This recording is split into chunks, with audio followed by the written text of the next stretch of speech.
जैसे ये सोफ़ा है, इतनी जगह है, इस पे एक ही जना बैठ सकता है ना। तो अगर मुझे किसी और को यहाँ बिठाना है तो मुझे क्या करना पड़ेगा?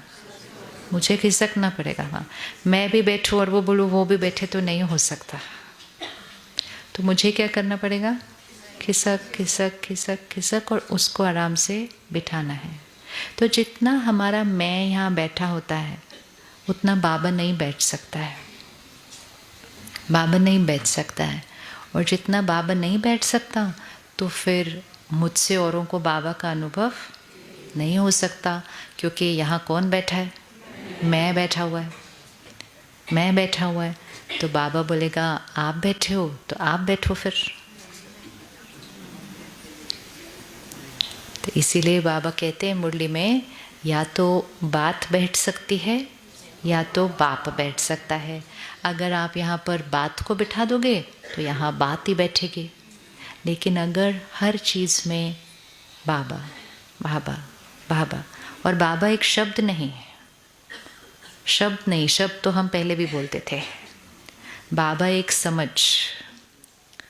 समझ कि मुझ आत्मा के साथ इस ड्रामा में जो हो रहा है वो कैसा हो रहा है? कल्याणकारी है। तो क्यों, क्या, कैसे की तो कोई मार्जिन ही नहीं है कि बाबा इसमें भी मेरे लिए क्या है? कल्याण है। ड्रामा की ये वाली सीन भी क्या है? कल्याण है।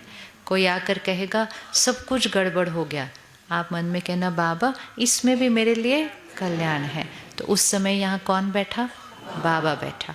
लेकिन अगर हमने कहा ऐसे कैसे हो गया, क्यों हो गया, ऐसे कैसे हो गया, 5 मिनट 2 मिनट भी ऐसा सोचा और फिर कहा अच्छा नहीं नहीं कोई बात नहीं कोई बात नहीं, ड्रामा इसमें भी कल्याण है, लेकिन उतनी देर में यहाँ कौन बैठ गया? उतनी देर में बात बैठ गई, क्योंकि बात का चिंतन किया। ऐसे कैसे हो गया, ऐसे उसने कैसे किया, ऐसे।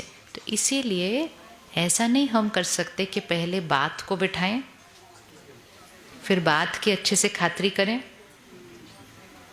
और फिर थोड़ी देर के बाद याद आए कि बाबा ने तो क्या कहा था, हर सीन में क्या है?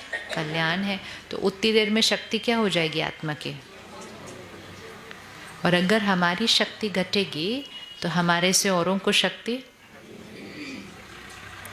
तो ये वो समय है कि खुद की शक्ति को पहले संभालना, फिर आगे बढ़ाना, और जितनी बढ़ती जाएगी वो हमसे औरों को मिलती जाएगी।